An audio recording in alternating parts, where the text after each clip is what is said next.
Hola, bona tarda. Benvinguts a aquest debat del Festival Panòptic. Gràcies als que us heu acostat aquesta tarda calorosa fins aquí a la presó per atendre aquest debat. Bé, volia donar la benvinguda al Jordi Clopés i la Maria Padró Solanet, que ara els presentaré, però en primer lloc volia excusar la Judit Membrives, que havia d'estar aquesta tarda avui amb nosaltres, però vivim en temps de pandèmia i ha donat positiu en Covid i no ha pogut ser avui aquí amb nosaltres. Però bueno, estem molt ben acompanyats amb en Jordi i la Maria. En Jordi Clopés és membre de Mataró Sense Fils. És un professional de les xarxes de telecomunicacions des de fa més de 20 anys i des de l'activisme ha participat en diferents projectes de promoció del programari lliure, la cultura lliure i les xarxes lliures com Gifi.net. Durant la pandèmia, junt amb altres companys, ha engegat un projecte tecnosocial anomenat Cap Estudiant Sense Internet, del que esperem que ens pugui parlar després. L'objectiu d'aquest projecte és iniciar projectes locals que ajudin a garantir la igualtat d'oportunitats entre estudiants en l'àmbit de la connectivitat a internet. Ens acompanya també la Maria Padró Solanet, que és tècnica de recerca de la Fundació Ferrer i Guàrdia, on ha col·laborat en projectes de recerca sobre la bretxa i les desigualtats sociodigitals. Ha tractat les desigualtats digitals posant en especial focus en la infància i la joventut i la relació entre les desigualtats digitals i la participació. L'objectiu de la seva investigació és plantejar propostes d'acció respecte a aquesta problemàtica social. Fetes les presentacions, m'agradaria potser que poguéssim obrir aquest debat fent una mica d'introducció al tema que portem avui sobre la taula, que és l'escletxa digital, plantejant-nos la pregunta de quines són les principals barreres quan parlem de noves tecnologies i d'internet. Se'm sent? Espera, un moment. Sí? Hola? Hola? No estava obert. Doncs començo jo, si no es fa res. Bé, quan parlem de bretxa digital, quan es va començar a parlar als anys 80, 90, el que s'entenia com a bretxa digital era si les persones tenien accés o no a un ordinador. Òbviament, des de llavors les coses han evolucionat molt, i especialment en els darrers anys amb la pandèmia, però la veritat és que han estat dècades de creixement continuat de la tecnologia en quant a les xarxes d'internet. Ja gairebé tothom li arriba internet a casa, gairebé tothom té un smartphone, però encara trobem desigualtats. Llavors, aquestes desigualtats no se situen només en l'accés a aquestes tecnologies, de si tens o no tens internet, si tens o no tens un mòbil, que sí que hi ha algunes ocasions en les que es passa, sinó que també hi ha d'altres barreres per arribar a la tecnologia. I aquestes barreres són tant de les tipologies d'usos que es fan amb els aparells tecnològics, és a dir, entres al teu mòbil només per parlar per WhatsApp o també pots navegar amb facilitat, descarregar-te un document, omplir un formulari, com tots aquests usos més complexos que es poden fer des de la xarxa. I després també, a partir d'aquests usos, en treus un bon profit, és a dir, saps com aprofitar-te de tots aquests coneixements que tens, pots trobar feina, pots fer totes aquelles coses que fan que les tecnologies siguin útils a la teva vida. I llavors estem parlant de 3 nivells o de 3 dimensions. Aquesta que seria la primera, la d'accés, la clàssica.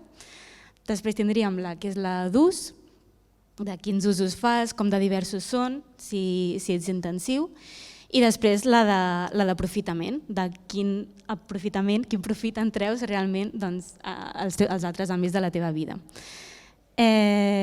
Llavors, quan les barreres per poder complir com amb aquestes 3 dimensions són moltíssimes, diverses, i la clau aquí és que són socials, que les bretxes digitals en realitat s'alimenten de desigualtats socials, com puguin ser el nivell socioeconòmic, el nivell socioeducatiu de les persones, l'edat també influeix, sobretot les persones majors de 80 anys, són les que trobem que, per exemple, tenen una menor proporció de smartphones. Veiem que el 99% de la població té smartphones, excepte els majors de 80 anys. Després també barreres de gènere i crec que me'n deixo alguna, però ja sortiran. No me'n vull enrotllar molt, que ja ho estic fent, però el cas és que aquestes barreres alimenten a les barreres digitals. Si per exemple tens menys recursos econòmics, serà més difícil que puguis comprar-te un dispositiu o que puguis pagar una xarxa en condicions, que sigui d'alta velocitat, i tenir uns dispositius que realment et permetin fer tots aquells usos que et permetran capacitar-te millor digitalment, poder aprendre i poder-te fer més expert i després, per tant, poder-ne treure més profit.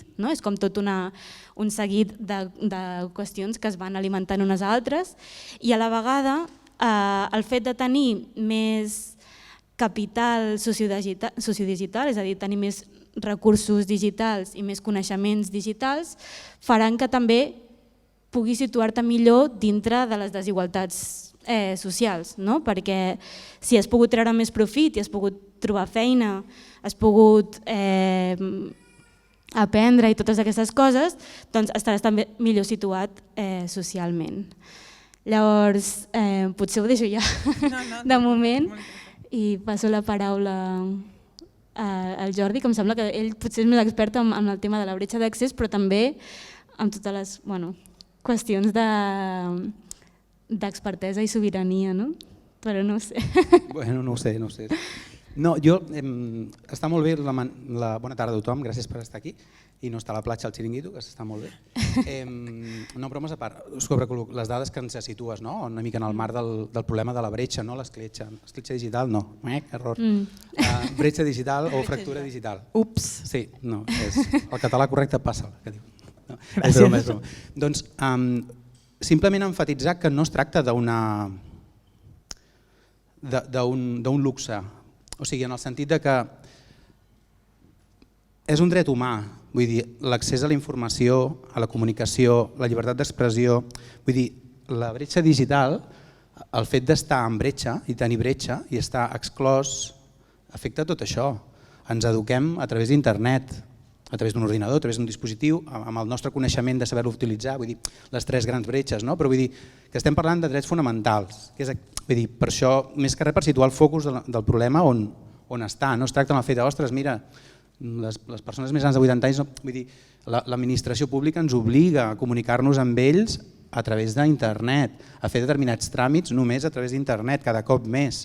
Llavors, què passa aquí? I estem situats en el país que estem al primer món, però si això ja ens en anem, el que és un problema, està claríssim que és un problema global i que podríem anar molt més enllà i el problema seria molt més greu. Només per... Sí, totalment. Merci per l'apunt. Que sí, evidentment és una necessitat i cada vegada més, i sobretot, potser ara aquí m'avanço, però a partir de la pandèmia, és com que ho ha posat de manifest que les tecnologies estan en el nostre dia a dia en tot moment, en com ens comuniquem, en com aprenem, en com fem els tràmits necessaris per sobreviure. Com ens enamorem també, molt important. Sí, està super intrínsecament relacionat amb tots els àmbits de la vida, totes les esferes, i per tant quedar exclòs d'aquest món, d'aquest àmbit, és quedar exclòs de la vida. Llavors, evidentment, sí, és una necessitat cabdal i cal que l'administració també s'hi posi recursos perquè totes les persones tinguin la capacitat d'accedir a aquest món de la mateixa manera, o amb les mateixes oportunitats. Quan parlem d'inclusió social, de sociodigital, no parlem només de que tinguis l'opció d'accedir, sinó que accedeixis en igualtat d'oportunitats. Ja està. Comentàveu el tema de la pandèmia, creieu realment que ha sigut un punt d'inflexió o que al final només ha sigut una petita acceleració d'un procés que ja estava en marxa, o realment creieu que s'ha marcat una diferència en alguns, o sigui, en àmbits com, per exemple, l'àmbit laboral o l'àmbit de l'administració pública, no? Que en plena pandèmia molts tràmits que, bueno, molts no, tots els tràmits que eren presencials van passar de cop i volta a ser virtuals, amb tot el que això implica per determinats col·lectius, no? Bé, volia saber una mica quina opinió teníeu de si creieu que això que ha marcat un abans i un després o que no n'hi ha per tant. Bé, jo crec que sí que efectivament hi ha un punt d'inflexió per bé i per mal, en molts aspectes, molta gent que malauradament s'ha quedat pel camí i que ja no estan entre nosaltres, però clar, és el que comentava la Maria, no? Vull dir, ha posat en evidència un mal que ja hi era, vull dir, la bretxa no ha aparegut ara del no res, és un mal endèmic que ja hi havia, que simplement el fet de quedar-nos tancats a casa fa que aquelles famílies que fins ara, per posar un exemple proper, els nanos anaven a la biblioteca popular, a la biblioteca pública o al centre cívic o el punt jove a fer els deures i a poder, ja que no tenien internet a casa, doncs clar, quan estaves tancat a casa et quedaves sense. No? A nivell laboral està claríssim que tots els que teletreballem i que també ja és un tema més cultural, no? Vull dir, el presencialisme propi d'aquest país d'estar 8 hores assegut a una cadira, perquè si no sembla que no estàs treballant, doncs bueno, s'ha vist, les empreses han vist que no només és bo pel medi ambient, sinó que és bo pels treballadors, que estem més contents, que fins i tot ara busquem empreses dels que depèn del tipus de feina que facis, no? Però en el meu cas, en tema de xarxes, doncs clar, busques empreses o estàs més a gust a una empresa que puguis combinar la part familiar, el tema conciliació familiar, que sempre ha sigut molt complicat en aquest país, bueno, doncs és més fàcil si estàs treballant a casa, no? I en aquest aspecte està clar. Per lo que fa a la bretxa en si, doncs jo penso, i ho parlo des de l'experiència que m'hi he trobat, crec que s'ha sacsejat consciències, el fet ens ha calgut una pandèmia mundial, vull dir, però ha sacsejat consciències i jo personalment porto en el projecte de Mataró sense fils, vam començar el 2001 i aquest any hem signat un conveni amb l'Ajuntament. Vull dir que hem passat amb uns quants de polítics de tots colors i jo passo dels colors, però perquè al cap i a la fi hi ha una persona al darrere que és qui diu sí, diu no, ho veu, bueno, la conjuntura suposo que també ha ajudat, però certament no ens havíem trobat tanta empatia, no? I tantes ganes de fer coses i sobretot de crear coses noves. No? Vull dir, a vegades no és tant el fer, sinó potser amb els recursos que ja tens, no? Jugar d'una manera diferent o posar-los en joc d'una manera diferent. No? Però sí, no sé com ho veus tu, el tema del punt d'inflexió aquest amb la pandèmia. O sigui, penso que sí que ha estat un punt clau, no? I sí que hi haurà canvis que tindran després recorregut. A la vegada, però, també ha posat com de manifest que hi ha algunes coses que potser ens pensàvem que serien digitalitzades per sempre i totalment, i que potser ara també hi ha hagut espais en els que ha arribat una mica la nostàlgia del presencial. Llavors, sí que penso que ha estat clau i que provocarà canvis a llarg termini, com deies bé amb el teletreball, també a nivell educatiu, escolar, hi ha hagut moltíssima inversió més que mai abans en digitalitzar les aules i això provocarà canvis, perquè ara ja fa uns anys que es van dotant d'ordinadors personals a l'ESO, però això s'ha accelerat bastant i cada vegada seran aules més digitalitzades, cosa que ja està bé perquè és el futur cap on anem. A la vegada, però, també han sorgit una miqueta també com les sensacions aquestes del dret a desconnectar, el dret a també poder no estar tota l'estona pendent de pantalles i fer-ho tot a través de pantalles, que això crec que també és una cosa que ha agafat rellevància a partir de la pandèmia i que també durarà. També en realitat és una capacitat o una reflexió experta sobre l'ús de les pantalles. Està molt bé conèixer molt, però també és molt important la capacitat de poder recular quanta estona passem i quan ho utilitzem. Sí, però també ha accelerat molt el fet de les persones que tenien accés a dispositius digitals i ha fet més patent les persones que n'han quedat fora, evidentment. No? I també a la vegada, actualment, amb dades del 2021, no? Hi ha un 69% de les persones aquí a Catalunya que tenen ordinador a les seves llars, però no, m'he equivocat aquí. Un 69% de les persones de menys de 900 euros d'ingressos familiars a les llars al mes tenen accés a ordinadors a la seva llar, a les seves llars. Però això vol dir que hi ha un 30% de persones d'aquest rang, no? Més baixos d'ingressos que no tenen accés a ordinador, i això potser ens sembla poc, però realment fa que aquestes persones no puguin fer molts usos experts, diguem, dels que comentàvem abans, no? Perquè hi ha moltes coses que des d'un mòbil no pots fer. I ara m'estic anant de la pregunta, crec, però el que volia dir és això, que encara hi ha moltes bretxes que no s'han superat i que tot i que la pandèmia sí que ha accelerat una mica el procés, encara ens queda molt camí. No? I ja està, crec que m'estic liant. No, molt bé, molt interessant.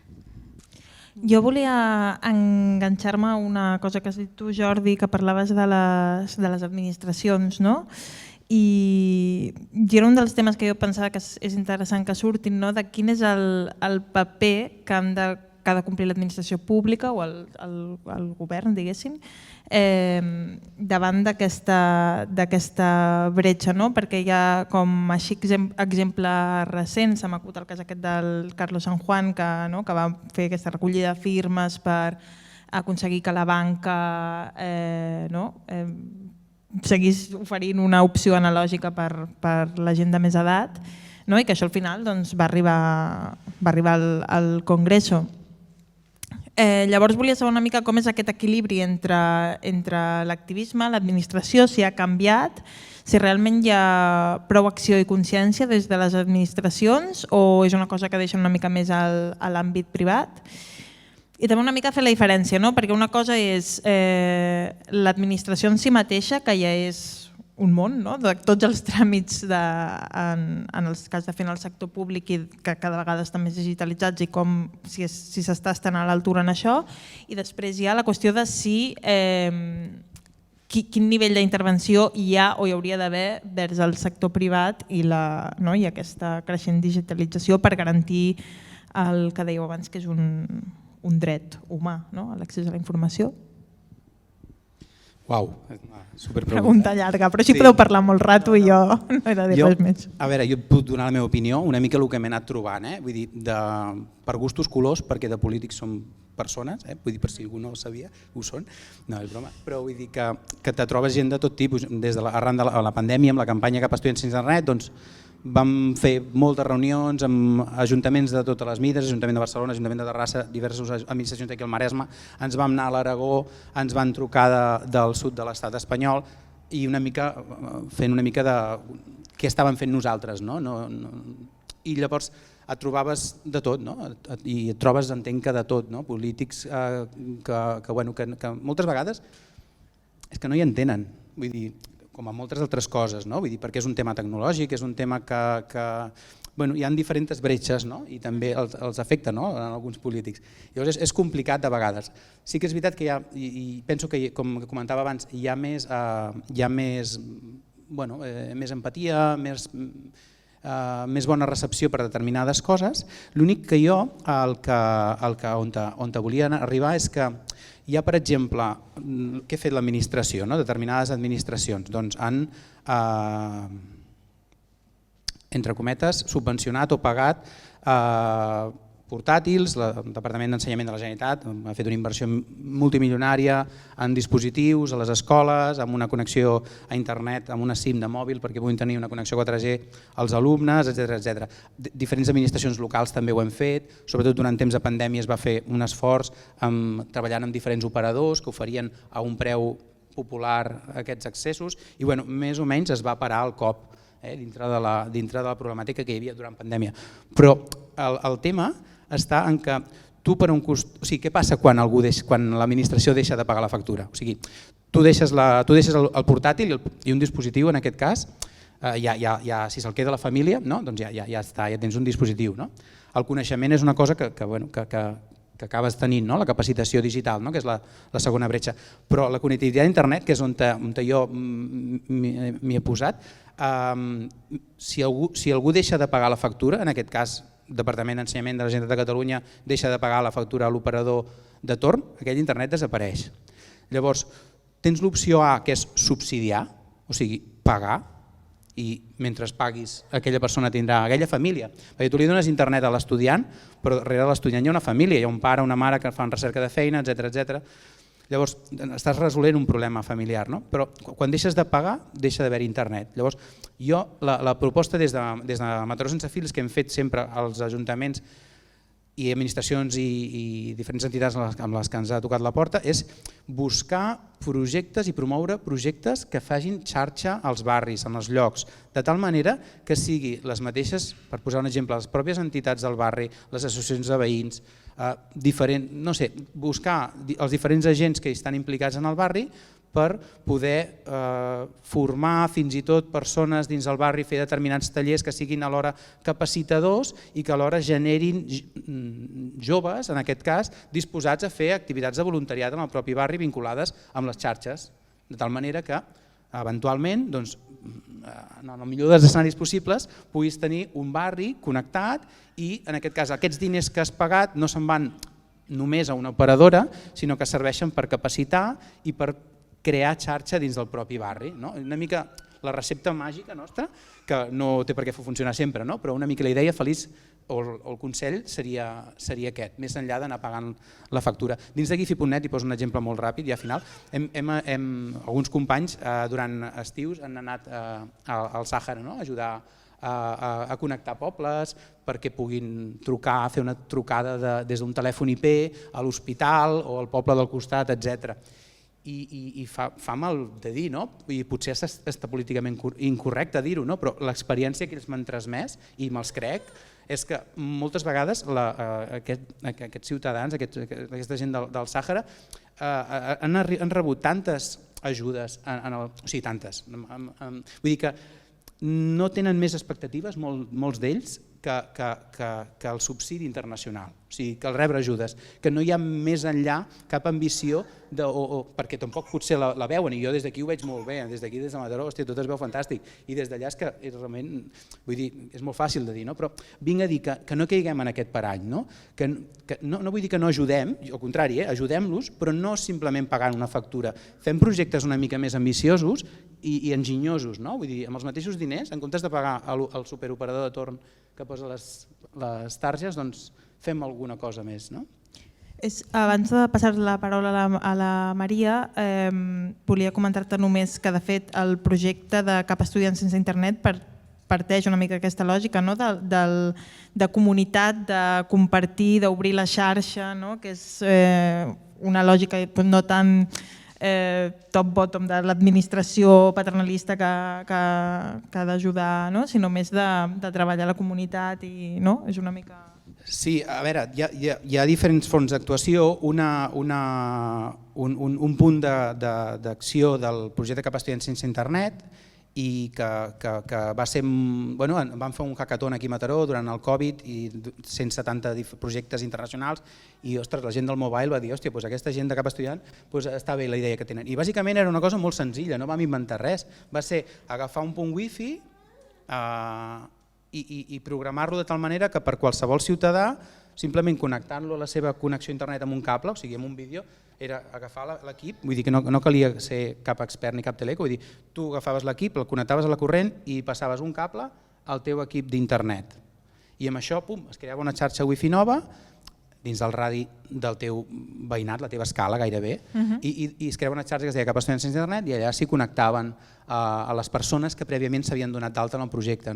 Sovint ens venien veïns que deien ostres, jo vull compartir internet, però no sé si segur que tots heu rebut durant la pandèmia algun WhatsApp d'aquells obre el wifi perquè els estudiants puguin estudiar pel matí i tal, no? Això està molt bé i diu molt de la gent que ho vol fer i la gent que ho vol promoure, però clar, jo a la meva iaia li recomanaria que obrís internet pel matí? primer que la pobra dona no m'ho sabria fer, però per això estan els nets. Però vull dir, em refereixo que poden haver-hi abusos, no? Vull dir, el fet d'obrir la teva connexió a internet sense cap mena de protecció doncs pot fer que des que hi hagi el veí del costat que digui vinga i descarregui i el meu vagi lent, com temes de virus, etc. Llavors vam idear un dispositiu que no vam idear res, vull dir, vam agafar el que és la tecnologia que et pots trobar a qualsevol biblioteca pública, a qualsevol aeroport, etc. i ho vam orientar a compartir internet entre ciutadans, o sigui, una mica d'empoderar. I llavors l'altra part era qui disposa dels diners, no? Perquè quan fas infraestructura o quan compres ordinadors calen recursos, vull dir, valen, no? Sí que amb els ordinadors hi ha campanyes molt interessants com el projecte de l'Abdu, no sé si coneixeu l'Abdu, amb 2 O's, l'Abdu, superxula, és una ONG que té més de 10 anys d'història i els hem conegut arrel d'un projecte que ens van vincular durant la pandèmia, que és Connectem Ja, i aquesta gent el que fa és recollir ordinadors, els porten a centres educatius i els alumnes els hi donen una segona vida, els instal·len una distribució de programa lliure i llavors els distribueixen a famílies que s'han donat d'alta en la web, amb la qual tu, com a donant del teu portàtil, aquell que segur que algú de vosaltres, estadísticament segur que algú de vosaltres té un portàtil que no fa servir, que és antic i que el té en un calaix mort de fàstic. Doncs aquest portàtil el podeu portar a qualsevol biblioteca pública, almenys aquí a Mataró, i em consta que és a tota la xarxa de biblioteques de la Diputació, i donar-lo, de tal manera que entra en el projecte l'Abdu i se li dona una nova vida, que això també encaixa amb el tema de la reutilització, no generar tants recursos, etc. I ara no sé per què anava a dir, però és això. Molt bé. Passo la paraula a la Maria, una mica també per saber la teva visió respecte a administració, acció comunitària respecte a aquesta qüestió. Doncs crec que tornem enrere perquè m'ha encantat la teva intervenció, però ara ja torno enrere del principi de tot, el que comentàvem de les accions que s'havien fet de dotar de dispositius i tal a infants, adolescents i en general a la ciutadania que ho necessités. També hi havia subvencions per a empreses, etc. Tornant a això com de l'accessibilitat, la primera bretxa aquesta, primer de tot, una barrera que ens trobem és, molt bé, tu tens el dispositiu però tens la xarxa, tens el lloc dintre de casa on poder connectar-te tranquil·lament, és a dir, estàs allà al mig del menjador amb tota la família i tothom està parlant i tu no et pots concentrar. El fet de tenir accés no depèn només del dispositiu, sinó d'una sèrie de condicions ambientals que et permetin treure'n profit. Això per una banda. Després, els usos, clar, si no saps ni com obrir internet o el que sigui, de què et servirà tenir un dispositiu, no? Llavors, evidentment, també hi han d'haver-hi accions per capacitar les persones, que ja n'hi ha algunes i, per exemple, hi ha un projecte molt interessant a Barcelona que es diu Vincles, que és per persones grans, que els ajuden a poder-se comunicar per tecnologia i situacions que estan en risc de soledat no desitjada poden connectar-se a través d'aquí. I també hi ha diverses accions a biblioteques, persones que pots anar i que són agents TIC, que t'ajuden en els tràmits que necessitis i coses així. Això també està molt bé. Però després aniràs només allà a demanar que t'ajudin amb aquest ús en concret, com amb aquesta habilitat concreta, aniràs a un curs d'aquests a les biblioteques, n'hi ha molts d'això, de cursos de com utilitzar Word o com utilitzar Excel. Això és veritat, et dona competències digitals, però et dona competències digitals per una cosa molt concreta i molt instrumental. I potser a la llarga no et fa que siguis més competent digitalment, no fa que després tu puguis aprendre autònomament més coses. Segurament els teus companys de treball estareu compartint, estareu acompanyant-vos mútuament en aquestes penes d'aprendre a fer una videotrucada i aprendre com aixecar la mà dintre la videotrucada i aquestes coses. Però persones que potser queden més desconnectades d'aquest circuit, que no estan ni en educació ni treballant, potser els és més difícil. Llavors, superimportant això de crear com espais comunitaris, no? En els que es pugui intercanviar aquest coneixement i que ningú tingui la sensació d'estar sol davant d'un monstre, no? Que és gegant i que tu no ets res davant d'allò, no? No ets res davant de Google o del que sigui, a nivell de coneixements, però també amb el que comentàvem ja, que entràvem una miqueta a nivell de sobirania, no? De poder decidir a qui dono les meves dades. No? Si entro a una pàgina web, realment els estic donant les meves dades, encara que tregui la majoria de cookies, no? La majoria de galetes, estic cedint part de la meva sobirania. Llavors, el fet de poder crear aquest acompanyament mutu és la resposta ideal, tot i que molt difícil, per poder superar aquestes barreres.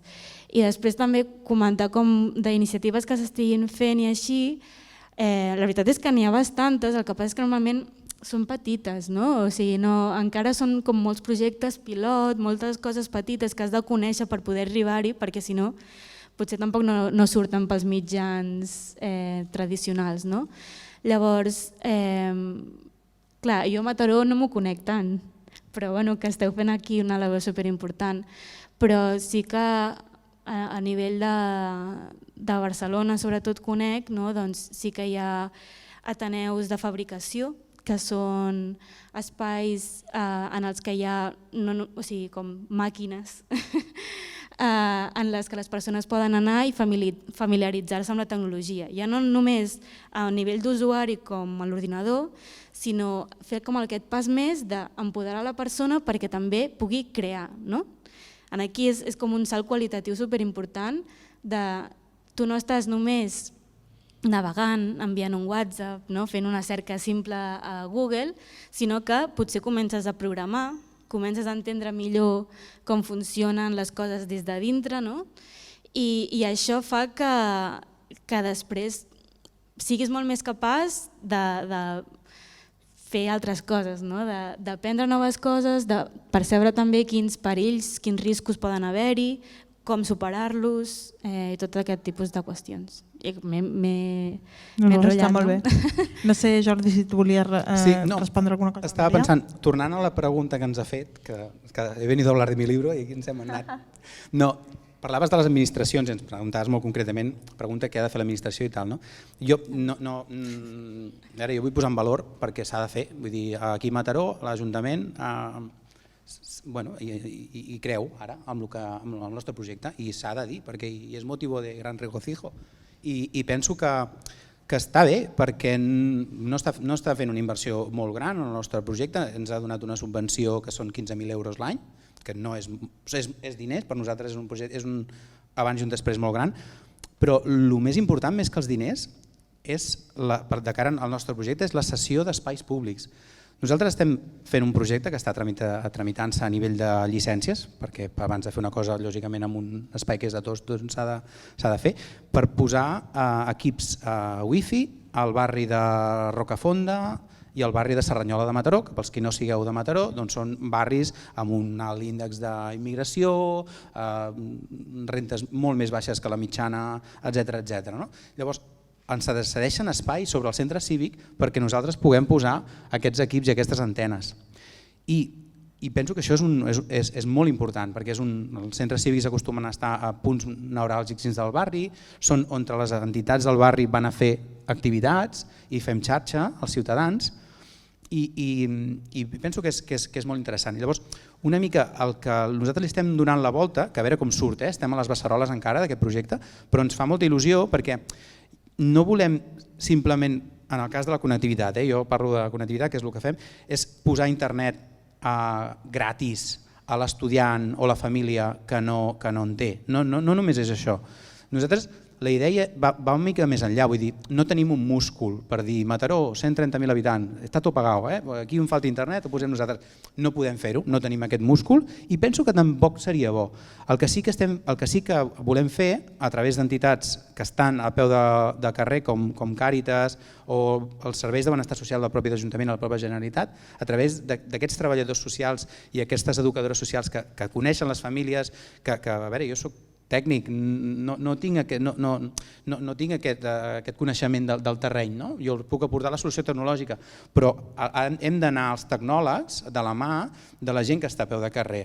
Per exemple, i no només d'educadors socials, jo no sóc gaire de missa, ja ho dic ara, però el capellà del barri del Palau, d'aquí a Mataró, que també és mossèn de l'església de Sant Josep, en Litus, si algú ho coneix, doncs ens ha cedit un espai sobre de la parròquia per posar-hi unes antenes.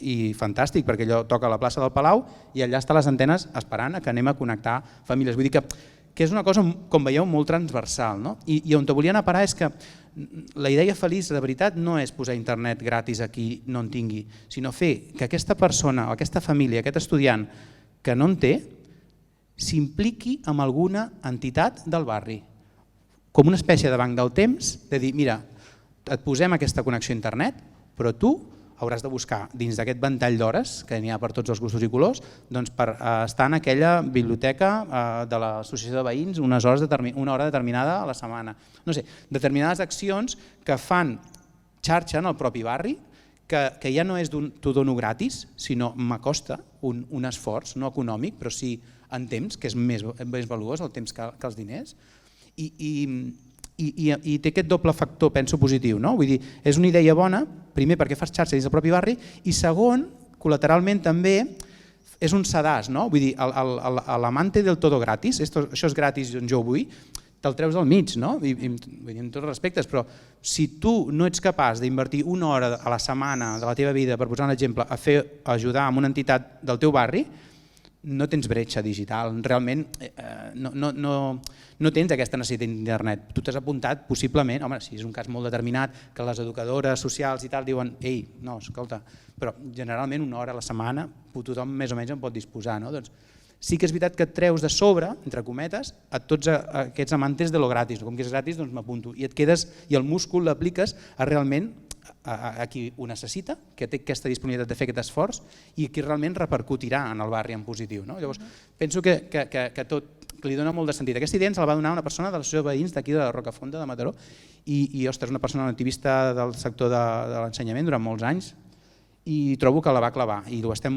movent amb l'Ajuntament, ho estem movent amb Benestar Social i amb Càritas, que també els hi va agradar molt. Llavors, és cap on anem. I penso que això sí que és un model que les administracions, perquè tenen la capacitat de fer-ho, poden promoure des de les seves tècnics municipals de benestar social, com serveis d'informàtica dels ajuntaments, com dotant-los lògicament d'una partida econòmica corresponent.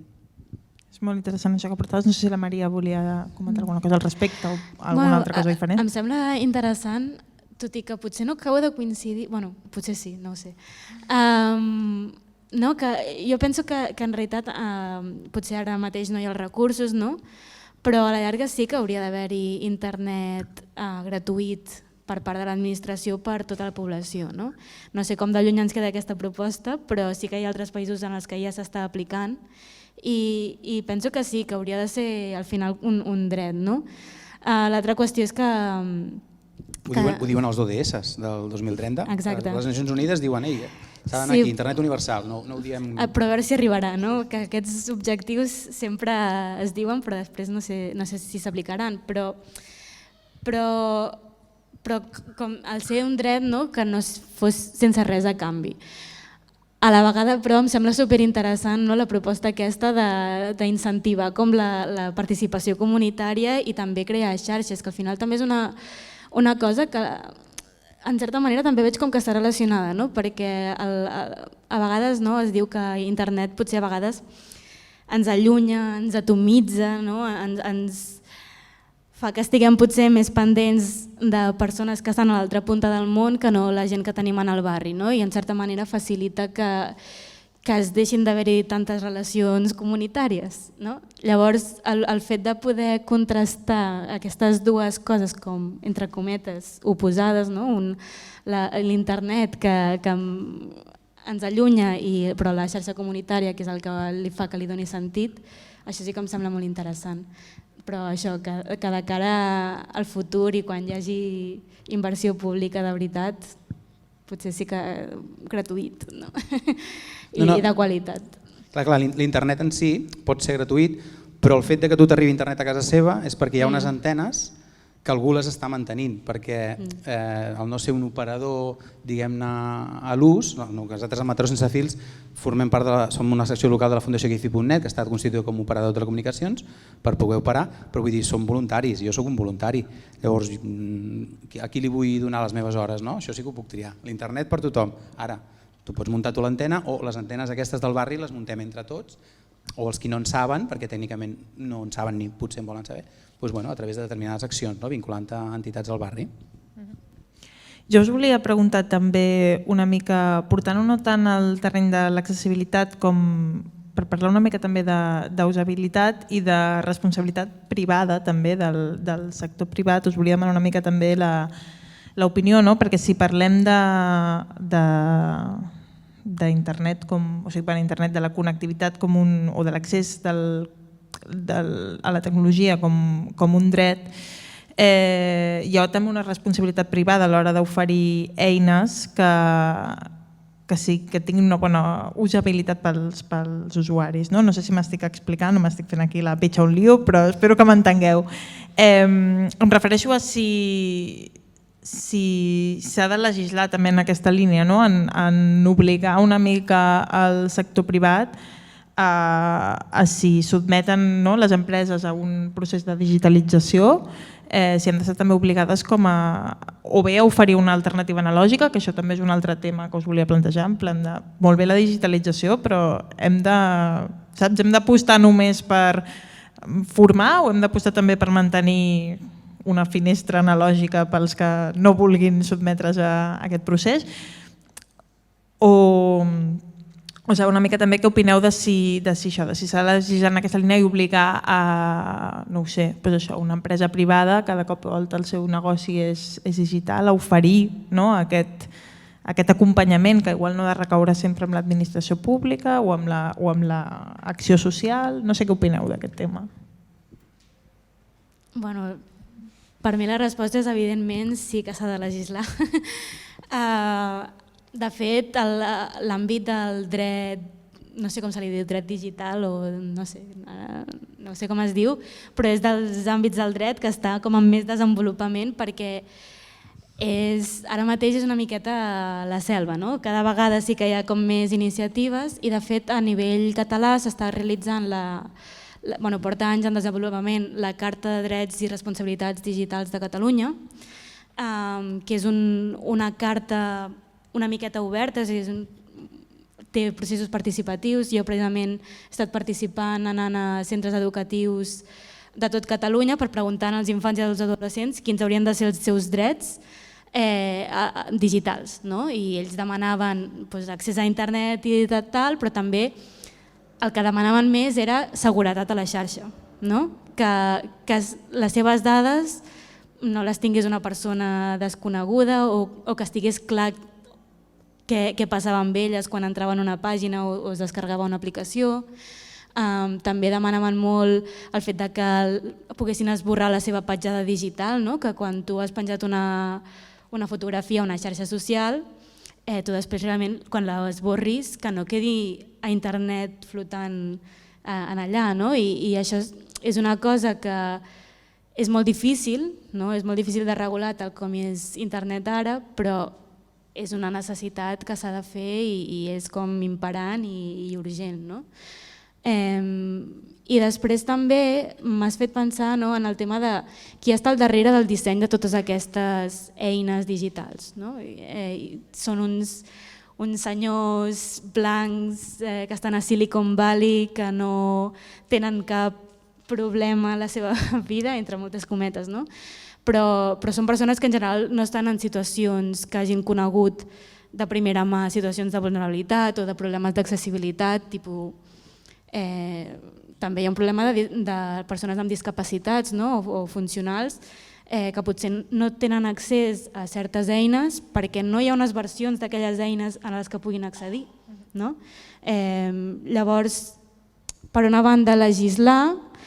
I també penso que és important el fet d'alguna manera promoure d'incloure persones que coneguin els diferents àmbits socials, els diferents eixos de desigualtat, les diferents problemàtiques socials que existeixen, que s'incorporin també en els equips d'aquest disseny, no? I que també facin que siguin més accessibles en general.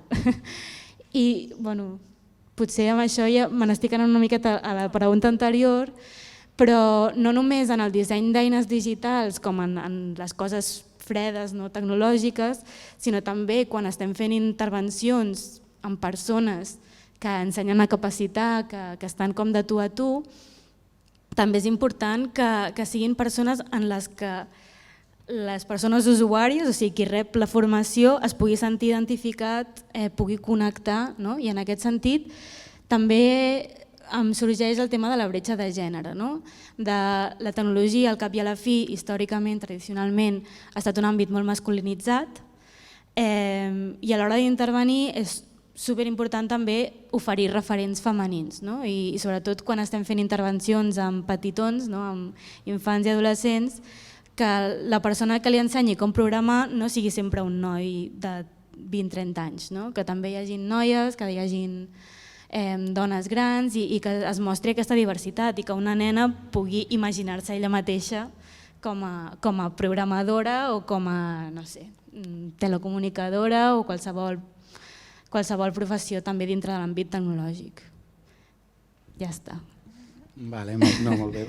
Bueno, comparteixo 100% el que comentes. L'únic que ja afegiria, a més del que has comentat, que en resum, com a ciutadans, jo penso que hem de defensar que la part digital no sigui amb el que s'escudin les empreses ni les administracions per no donar la cara. Vull dir, no, vostès s'han de comunicar per aquí, no? O jo haig d'anar al caixer i no poden atendre en el banc, no? I ha de demanar cita per fer, ostres, i tots sabem de què estem parlant, no? Vull dir, llavors no pot ser una excusa, jo penso que s'ha de buscar algun format híbrid, em sembla que hi ha recursos, si s'ha fet tota la vida d'una determinada manera, la digitalització no ha de ser una excusa per treure les puces de sobre, simplement això.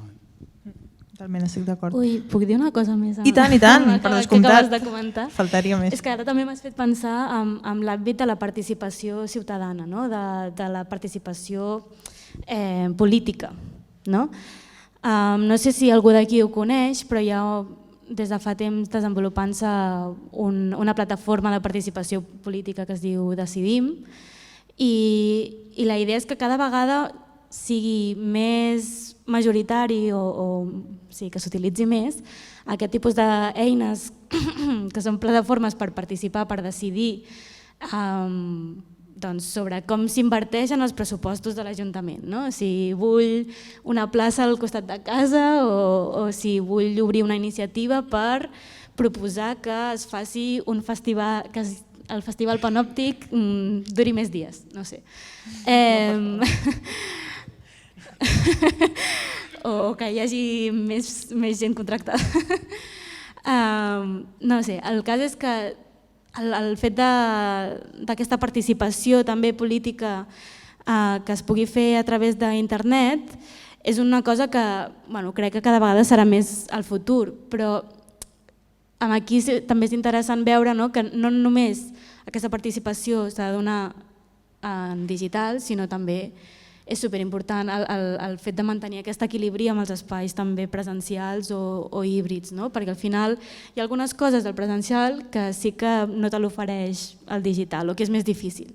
El típic de quan arribes parlar una miqueta amb el que tens al costat, que no coneixes, o quan acabes comentar com ha anat la sessió o anar a fer un cafè, no ho sé. Però hi ha com alguns elements del presencial que sí que està interessant també mantenir. Llavors també com tenir-ho en compte que a l'hora d'avançar cap a la digitalització no es perdi el món de vista i tampoc no es conservin aquells elements que ens ofereixen les coses presencials i anar trobant aquest equilibri en tot. Portem una horeta ara, no sé si us heu quedat amb ganes de dir alguna cosa més o preferiu que obrim torn de paraules, no sé si us ha quedat així com alguna espineta que jo no hagi tret i que digueu és molt important aquest apunt. Jo tinc ganes de sentir... Teniu ganes de sentir el públic? A la Maria m'agrada sentir-la, però també... Vale, doncs no sé si cal passar micro o com que estem una mica en família, potser ens escoltem bé. Micro? Ah, vale, el càmera em diu micro pel vídeo. Vale, doncs no sé si algú té ganes de fer alguna pregunta, alguna aportació al debat. Ha estat una mica dispers, potser és difícil treure temes, no? Mira, espera, un moment, que t'aporto el micro, que si no, no se sentirà... Bueno, però és pel vídeo. No, a veure, jo volia... Tota l'estona heu estat parlant de connectivitat i tal, però el que realment a la gent li passa, i on jo trobo que està la bretxa, també a part de la connectivitat, és que la gent, quan ha de fer un tràmit, sigui el que sigui, o sigui, tramitar l'atur, tramitar l'atur, no saben. O sigui, ni gent jove que tenen connectivitat a casa seva, saben fer servir el mòbil, no saben. I no pots anar presencialment. És molt difícil ara fer aquest tràmit. Llavors, el que la gent necessita és saber fer els tràmits. I això ningú els hi explica. O sigui, un tràmit que abans era gratuït a l'administració, ara et trobes que han d'anar a pagar a una gestoria. Fer una jubilació. Et diuen, no, treu-te l'IDCAT. I amb l'IDCAT ho pots fer tot. No. Tinguis 50 anys, tinguis 20, tinguis 15. I això és el que s'ha jo crec, s'ha d'ensenyar a la gent. Fer servir tot això. Llavors, vosaltres aquí, no sé, ho heu pensat? A part de posar les antenes. Jo treballo a Rocafonda, amb una gestoria de Rocafonda. Llavors, és que la gent, sí, té una escletxa digital, però han d'anar a tramitar l'ajuda aquesta del mínim vital, van a la Seguretat Social i diuen vés-te'n amb una gestoria. Un tràmit que és gratis. L'Ajuntament no els hi ajuda. Llavors, a veure, és que és gent que no té diners. Què els hi hem de cobrar per fer aquest tràmit? O sigui, això, què penseu vosaltres? A veure, com es resol aquest problema? Volia preguntar, no sé si preferiu, anem fent intervenció-resposta? Jo penso que sí, i debat, vull dir que està molt bé perquè el que comenta ella t'ho trobes dia a dia, per tant això és incontestable i sí, entra dins el que comentàvem. Clar, jo parlo molt de connectivitat perquè a Mataró sense fils fem connectivitat. He col·laborat amb altres entitats que fan capacitació digital i potser ells te podrien donar una opinió més informada. Jo penso que el que comentes és que és de rebut, que ha d'haver-hi el que comentàvem abans, no sé, humilment, la meva opinió aquí, sense ser un expert en tràmits públics, una finestreta híbrida, que vull dir, em sembla que hi ha un espai nou a Mataró, que és l'espai Mataró Connecta, on pots anar a fer determinats tràmits. Està a la plaça de la Muralla, crec, igual no sé si m'equivoco, on pots fer determinats tràmits i no sé si aquests que has comentat, però bueno, això se li hauria de demanar a algun responsable polític a veure què pot fer. Jo trobo que posar resolució no ha de ser tan complicat, és el que comentava, aquests espais d'acompanyament, la Maria, en el qual no només compartir coneixement, sinó resoldre determinades qüestions. Sí, molt encertat. Sí, jo també estic d'acord. I a veure, jo Mataró no me'l conec, però sé que arreu del territori cada vegada en teoria haurien d'anar apareixent més iniciatives d'aquestes. Ara bé, la responsabilitat també hauria de ser de l'administració d'oferir, o sigui, no pot dependre d'iniciatives privades o de voluntariats ni de coses així, el fet que aquests tràmits que són com un dret, hauries de tenir el dret a poder-hi accedir perquè al final és el que et permet viure en molts casos. Però si és que el problema no és poder-hi accedir, és que és fer-ho presencial com abans. Qui ho vulgui fer a través Però és que el que ha passat amb la pandèmia és que l'administració ha tancat. Ha tancat. Sí. No pots accedir-hi enlloc que no sigui de manera virtual. No? Sí, sí. Clar, no, s'ha de mantenir aquesta finestra. I la gent, si vol... A veure, el gas. Arriba, et deixen un paper, descarrega't l'app per donar la lectura. A veure, per què haig de tenir jo una app instal·lada amb el meu ordinador? Escolta'm, que passi el senyor i que agafi... No? O sigui que molt bé, però nosaltres, que ja tenim una certa edat, veiem que aquestes coses no... Sí, A veure, que no fan falta, m'entens? O sigui, no fan falta. És per treure's gent de sobre. O sigui, per estalviar-se diners en salaris. Punto. Lo haces tú y entonces yo... Sí, clar. No, entenc...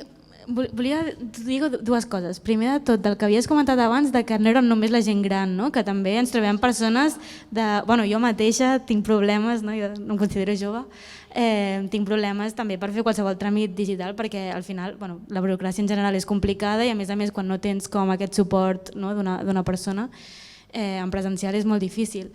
I en aquest sentit comentar que això que moltes vegades pensem que hem superat la bretxa, però després ens trobem les bretxes en aquestes com en els usos més experts, entre cometes, de fer les coses digitals. I totalment, vull dir, encara ens falta molta capacitació digital, però també comentar que des de l'administració, almenys això és el que diuen, estan treballant per una banda, simplificar els tràmits. Això és el que diuen. Això, no sé a quin termini, però sí que va venir com una delegada del departament de política. Ara no me'n recordo quin departament era. No hauria d'haver dit això. El cas és que la idea és que es tendeixi cap a que els tràmits siguin més simplificats perquè també la idea és que el fet de fer-ho digital permet que hi hagin unes bases digitals unificades, que estiguem tots registrats, sí? I que tots els serveis públics estiguin connectats amb les mateixes dades. És a dir, que tu amb el mateix usuari de l'administració pública puguis anar tant a la meva salut com a fer el tràmit de la declaració de la renda o el que sigui, tot com en un espai més friendly per l'usuari, més fàcil per l'usuari. I a la vegada també volen desenvolupar tots aquests temes de com els chatbots aquests, no sé si aquests que els dius alguna cosa i una intel·ligència artificial que et va responent i et va explicant com fer-ho, que funciona una mica malament. Però, de moment, ara ja diuen que hi ha una intel·ligència artificial que ja té sentiments i té consciència, o sigui que vés a saber. Però que la idea és això, que es tendeixi cap aquí i que cada vegada també la gent que es vagi formant més capacitadament, per tant hi hagi menys problemes d'aquest tipus. Ara, amb aquests tràmits complexos no se'ls ensenya a la gent a l'escola ni en cap moment de la seva vida. Vull dir, no hi ha espais encara oberts a tothom o com obligatoris per tothom on t'ensenyin a fer aquest tipus de tràmits o TGIN i aquestes coses. Llavors, queda molt camí per fer, penso.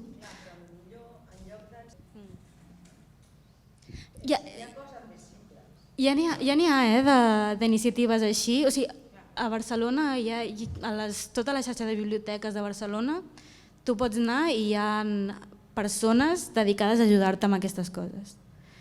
Però clar, és a Barcelona, no sé aquí a Mataró. Per allà hi ha una intervenció. Sí, perdona, jo sobre el tema, ja per rematar aquest tema, vull dir, crec que estem tots d'acord, vull dir, ni digital 100% ni el de fa 4 segles, perquè també sense el digital jo què sé, fer tràmits a nivell, som europeus, no ara? Vull dir, intentar seguir amb l'analògic amb una Unió Europea on un ciutadà pot anar a un altre país de la Unió i fer determinats tràmits, vull dir, no és operatiu, no es pot fer. Una altra cosa és que la persona, com jo, que determinats tràmits em costen molt i haig de tirar del gestor i preguntar-li això com va i no sé què, doncs hi hagin espais de capacitació i això crec que és impepinable. Sí que és veritat que l'administració ha aprofitat la pandèmia i ho tenia legislat abans de la pandèmia, vull dir, l'administració tenia previst dir no, és que els tràmits del ciutadà han de ser online i ha caigut la pandèmia entremig, però bueno, crec que estem tots d'acord en poder trobar un punt intermig per no deixar, de fet és bretxa digital, és això, i és una part important la capacitació.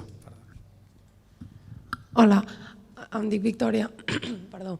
Jo volia afegir a el que estava dient ella que jo estic d'acord amb que les coses com més digitals millor, perquè jo si haig d'estar 3 hores fent un tràmit prefereixo estar a casa meva amb el cafè, a poc fent-lo, que les oficines aquelles terribles. Però hi ha vegades que no funcionen. Avui mateix he anat al CAP i a davant meu hi havia una noia que li deien que la seva filla no era la seva filla i que per això no podia fer no sé quin tràmit online. Clar, o sigui, hi ha vegades que les coses no funcionen perquè hi ha algun error, perquè els errors passen. Llavors, si tot és 100% online, és molt difícil arribar a que algú pugui dir no, és que aquesta criatura és filla teva. O sigui, tens tots els papers, però com que en allà on sigui no està el clic posat, no funciona. Llavors, que jo soc molt pro-online, molt, però a vegades necessites que hi hagi algú que digui no, sí, aquesta criatura és filla de sa mare. I llavors així sa mare podrà fer els tràmits, no? I ja està. Llavors, dius que hi ha llocs que t'ajuden, però tots aquests llocs que t'ajuden, perquè el CAP és un d'aquests llocs que ajudaven a fer aquest tràmit. Clar, deia, la noia del taulell també li deia, no, és que, clar, em surt que no està filla, llavors, clar, què hem de fer? I, clar, quan surt de la norma, els llocs aquests que ajuden tampoc et poden ajudar. Llavors és com complicat, això. M'estàs fent recordar, jo recordo fa anys, i vull dir, aquest no és un problema digital, aquest és un problema de... Jo recordo gent que tenia DNIs al mateix número i trobàvem follons, no sé si heu sentit casos, vull dir, no és una cosa que el digital ho hagi portat, clar, quan hi ha un problema que el mateix que controla la base de dades i doncs has d'anar a la font a canviar-ho, no sé. Jo soc més social, a mi m'agrada més personalment, trobar-nos, els espais aquests com ara. Sí, i de fet, o sigui, ara jo també tinc experiències amb la meva salut, que fas una consulta per digital i fins que no truques a la persona no et responen, passes 3 setmanes, ara mateix fa un mes que vaig fer un tràmit i encara no m'han contactat quan deia que era màxim 48 hores, per posar un exemple. Que al final moltes vegades les persones funcionem en el cara a cara i en la interacció aquesta i òbviament a vegades la tecnologia pot ser una mica deshumanitzadora, per molt que facin chatbots que parlin com si fossin humans. Llavors sí, evidentment han d'haver-hi connexions de persones que facin com d'intermediàries entre la persona de peu i internet, la xarxa i l'administració i totes aquestes coses. I hauria de ser un dret perquè al final hi ha molts problemes d'accessibilitat i hi ha molts errors i moltes coses que no es gestionen si no és presencialment. Llavors, sí, jo crec que podem estar d'acord en que és important mantenir aquestes figures humanes que et puguin atendre. A la vegada, però, sí que no... És veritat això, tot el que et dona el digital en temes d'eficàcia, eficàcia a nivell de temps, de recursos, etc. Són beneficis molt grans i que, per tant, acabarà arribant tard o d'hora. Però sí que podem lluitar perquè hi hagi aquest dret a poder ser atesos personalment. Sí, és el que comentàvem abans, que no sigui un escut ni per una empresa per no atendre't ni per una administració per no atendre't com cal. Segur que tots tenim exemples de problemes amb tràmits, que no ha anat bé, no sé si algú ha hagut de tramitar un ERTO durant la pandèmia, però era una passada, la gent fent cua allà, el sistema no funcionava, tothom connectat, desastre, desastre rere desastre. Com es soluciona això? Primer detectant el problema, penso que ja està detectat, i després invertint els recursos que toquen. Sembla que no estem descobrint la sopa d'all aquí. Vale, jo crec que tenim temps per una intervenció més, si algú té ganes de dir alguna cosa. Porto el micro. Jo volia saber si esteu al cas d'algun projecte que es dediqui a fer una mica el contrari, és a dir, de treure antenes en comptes de posar-les. I què en penseu sobre això? Perquè entenc que estar connectat implica un cert risc, estar desconnectat entenc o sospito que també. I què penseu una mica d'això? Clar, a mi que el mossèn em posi una antena em fa desconfiar una mica també, tot s'ha de dir. Per què? No, i a més, la lògica aquesta d'intercanvi que has plantejat, de dir, i a més has dit, hi ha gent que es vol aprofitar, aquest no l'ajudo, em sembla també una mica un intercanvi.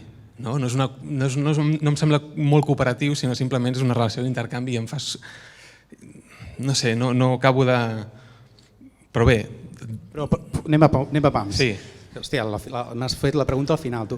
I ara no tenim temps. Quin problema hi ha amb les antenes? No, jo no tinc cap problema amb les antenes. De fet, jo sóc usuari d'antenes i tinc mòbil, internet i treballo amb això i sóc del sector de comunicació més. Vull dir, però m'agradaria saber si teniu, sobretot perquè heu parlat amb polítics, o en el teu cas, i m'agradaria saber de quina manera, quin és el marge de desconnexió real. És a dir, m'imagino que no hi ha marge, no? És a dir, estem atrapats aquí i ja està. Ho dic perquè la gent aquesta de l'altra, la gent que té, aquesta gent que té problemes per... Estem dient que els hem d'ensenyar. No hi ha res més, no hi ha més opcions, estem veient que és un cul de sac, aquí ja no sortirem d'aquí. Per tant, tots els que quedem ja ens hem de quedar aquí, o hi ha realment una altra alternativa? Perquè em sona que sí que hi ha altres alternatives, crec que són bastant alternatives en aquest cas i bastant sota terra i que no sortiran mai. Ho expliques, sisplau? No, jo no en conec cap, però m'agradaria saber, jo crec que vosaltres potser sí que n'esteu al cas, potser. Jo m'encanta participar en aquest tipus de... Ho dic perquè, a veure, que és una eina de control i a més potser és l'ocasió també del festival, de parlar d'això, i no s'ha parlat en cap moment d'això, no? Segurament els problemes aquests que tenim aquí és precisament per això, és el que dèiem, que és una eina de control i que no ens podem escapar d'aquí. I per tant, és que no ens poden ajudar perquè no volen ajudar-nos, en aquest sentit. Però jo no vull que m'ho expliqueu vosaltres. Jo tinc preguntes, no respostes. No, home, m'agrada sentir-te. O sigui, si t'estic entenent, internet és una eina de control. És això el que dius? No. Sospito que, a veure, sí, jo crec que tots els que estem aquí pensem més o menys que sí, evidentment, i mirem d'escapar-nos en la mesura que podem i que sabem. Vull dir que jo sóc el primer que també... Vull dir que està clar que tots ho sabem, això, no?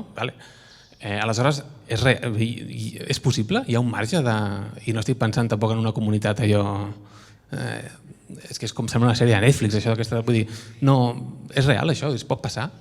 O podem decidir nosaltres que pugui passar... Abans parlàvem en una altra sessió de limitacions, de connexió, aquestes coses que semblen quasi projectes individuals que al final el problema el tenim tots, és una cosa de tots, col·lectiva. No és que vulguis tu tenir més temps per tu, no. I ja no dic res més, sisplau. No, sí, fantàstic el que comentes. Jo que et pugui respondre de lo que sé, vull dir, de lo que no sé no et podria respondre, com tu pots entendre. Per lo que fa a les antenes, gent que vulgui treure antenes, hi ha grups anti-antenes i nosaltres, jo clar, porto des del 2001 posant antenes i llavors el primer que et preocupes és dir, ostres, escoltes que això de les antenes potser no és tan bo, no sé què, i t'informes, vas a parlar amb un físic, vas a buscar un professor, en aquest cas una persona que era activista d'aquí a Mataró, antiantenes, de telefonia mòbil, una persona que tenia accés, això és el que vam fer des de Mataró sense fils, vam anar a buscar una persona que era director d'institut d'aquí de Mataró, físic de formació, activista antiantenes i que tenia accés a dispositius de la Diputació de Barcelona que permetien mesurar l'espectre radioelèctric i la potència d'emissió, si era tolerable o no era tolerable. I el vam portar a un lloc aquí a Mataró on teníem unes quantes antenes wifi i era un punt bastant important. Li va ser gairebé impossible, o sigui, pensa que el wifi, qualsevol antena wifi que jo poso dalt del centre cívic de Rocafonda, qualsevol, per llei, el màxim de potència que pot emetre és 10 vegades menys que el mòbil que et poses al costat del cap. 10 vegades menys, aquella antena que està al centre cívic de Rocafonda. Em dona una certa tranquil·litat en aquest sentit. I a part, si vaig a buscar un activista antiantenes i me diu, Jordi, no Vull dir, el problema no el tenim amb aquesta antena que està davant d'aquesta escola, que això no compleix normativa, etc. Aquí anem a... Ara, no sé, vull dir, jo amb això em vaig quedar força tranquil. L'altra cosa que comentaves, bueno, entenc el que dius, que és un intercanvi, que no és tant allò... És una idea que parteix un... No sé si ets de Mataró? No. El barri de Rocafonda, de Mataró, és un barri, com pots trobar a Trinitat, com pots trobar barris, amb una problemàtica social determinada. I llavors la idea de... I que nosaltres som voluntaris i som limitats ja com a persones de per si, però que el nostre múscul econòmic i d'hores, jo soc pare de família, tinc 3 fills, tinc 2 feines, tinc una dona i les hores de voluntariat m'arriben o no arriben. Llavors, personalment, crec que implicar, intentar buscar d'alguna manera que aquests joves que estan en el barri, que moltes vegades pensen que no arribaran a res perquè són de segona generació, del Marroc, que han patit el racisme, que pateixen en les seves pròpies carns ser una part aïllada de la societat. Llavors buscar-los d'alguna manera, d'implicar-los en altres entitats del barri. Trobo que és una bona idea. Trobo que és una bona idea, és forçar, és incentivar, és buscar la cooperació i fer que una persona del mateix barri es coneixi amb una altra. No és tant el fet de dir jo et dono perquè tu em donis, a mi m'és igual, jo l'internet el poso gratis, fot 21 anys que et foto internet gratis, no és aquest, és ser conscient de les limitacions que conté i dir jo no puc arribar a tot Mataró o la nostra entitat no pot arribar a tot Mataró, però què tal si podem aconseguir que els pocs que puguem ajudar també ajudin a Mataró i ajudin al seu barri. Bàsicament és aquesta l'idea, no pretén buscar cap altra cosa més enllà d'això. No sé si ara potser m'he explicat més bé. Gràcies. Jo m'ha quedat una mica de dubte perquè veig com diferents temes amb la pregunta que has fet. Per una banda hi ha el tema del dret com a desconnectar, a no estar connectat amb tecnologia, amb la xarxa, etc. I per l'altra hi ha com el tema de la sobirania, de poder decidir tu sobre què passa, o sigui, de quina manera utilitzes la xarxa o aquelles dades a qui van, si t'estàs venent, si ets tu el producte quan navegues per internet, tot aquest tipus de qüestions. Quan al tema de desconnexió de tenir hores al dia o tot el dia de desconnectar-te o prendre la decisió de mira, jo no vull saber res de la tecnologia, a mi deixa'm en pau i ja està. Penso que és una cosa que es pot fer. Ara, sí que és veritat que amb tots els temes aquests que comentàvem de l'administració cada vegada serà més difícil i penso que hi ha el perill que puguis quedar exclòs de qüestions com la sanitat, com ajuts socials o coses així. Llavors, s'hauria de veure com es facilita que això pugui ser un dret com amb el pes que hauria de poder tenir. Si hi ha alternatives en aquest sentit, segur que n'hi ha, però jo no les conec. Quan al tema de la sobirania, en el sentit de tu tenir xarxes alternatives a partir de les quals navegar, comunicar-te, fer com tots els usos que es fan d'internet i la tecnologia, sí que hi ha algunes alternatives. Vosaltres oferiu una alternativa en quant a subministradors de la xarxa. Si no he explicat res d'aquí Fibonet. Hi ha alternatives així, de fer que primer com els materials que utilitzem per connectar-nos siguin nostres, que tu et puguis apropiar. I aquí hi ha el tema de l'apropiació, de l'empoderament i tal. I després hi ha el tema de que tu tinguis els coneixements, les capacitats per conèixer i decidir realment, perquè jo mateixa, jo vinc aquí a parlar d'això, però jo en realitat tinc un coneixement de tecnologia bastant limitat. I jo no utilitzo Google la majoria de vegades, però al final sí que utilitzo Instagram i utilitzo 1000 altres aplicacions que estic venent com totes les meves dades. I per què és? Per una banda, potser per falta de coneixement i per l'altra perquè no hi ha gaires alternatives. No? Precisament en els centres educatius això és bastant fort. Durant la pandèmia es va començar a utilitzar molt Google Classroom, no? Que és una plataforma, no sé com dir-li, com un conjunt de com se li diu això? Una plataforma web per ensenyar i per... Sí, que es poden tenir plataforma documents... de learning, que es diu. Sí, i documents compartits, no? I tens com el teu panell on el professor pot dir no sé què i els alumnes responen i tal. I és molt fort perquè es va utilitzar Google, però és que mentrestant això hauria de ser una cosa que hauria de ser pública. I ara s'estan començant, o sigui, a partir de la mobilització de famílies, s'han començat a muntar un nou Moodle, una nova plataforma que sí que sigui, diguem, de l'administració nostra, però si no el que estàvem fent era estar a les mans totalment de les grans corporacions que controlen tot, i que tenen totes les nostres dades i que després és perillós, no ja perquè ens poden posar un anunci, no, això és el menor dels perills, el perill real és que tenen influència després política. No sé si coneixeu o heu sentit a parlar, per exemple, de Cambridge Analytica, no sé si a algú li sona.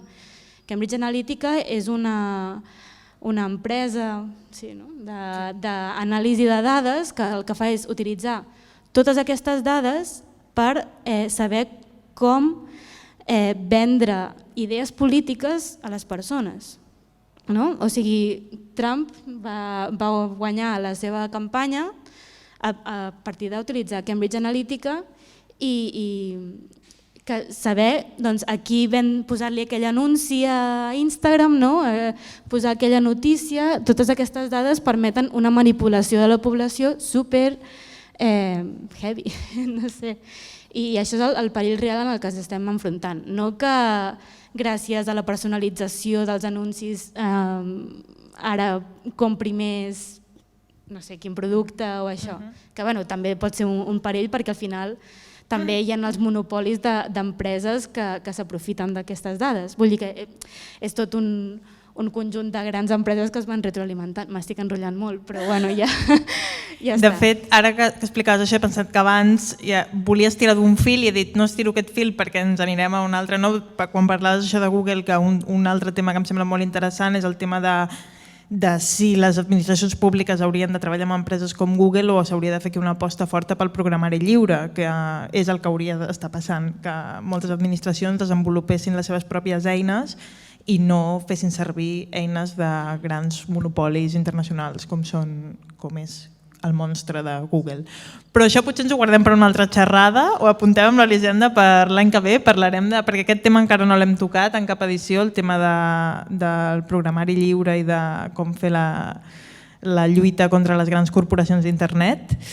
Abans de tancar, perquè ja portem una hora i mitja, volia comentar també que com a extensió a aquest debat tenim durant els dies del festival fins diumenge l'exposició Pedra i Plàstic de les artistes Marta Errachust i Roc Domingo Puig? Segon cognom sempre em faig un lío. Que estan aquí a les 3 sales d'aquí al costat, podeu fer una ullada ara. I que, a veure si ho dic bé, que tinc les artistes aquí, igual la cago, però és una exposició sobre que s'aproxima una mica a la implementació d'internet d'alta velocitat a alguns pobles del Pirineu, ho he dit bé, Roc? Més o menys. Bueno, si no, aquí a l'entrada teniu el full de sala, que és molt bonic, de color blau, on està tot super ben explicat, molt millor del que jo us puc explicar. Teniu les artistes també per aquí voltant, que us ho poden explicar, i és molt interessant perquè crec que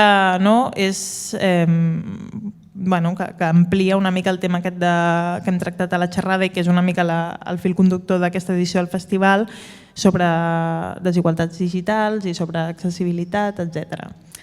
Demà, per cert, hi ha una visita guiada gratuïta amb les artistes i l'Anabel Roda, que és l'editora d'una revista que es diu Revista Salvaje, sobre el món rural, a les 12. Per si algú s'anima, sapigueu que també podeu venir.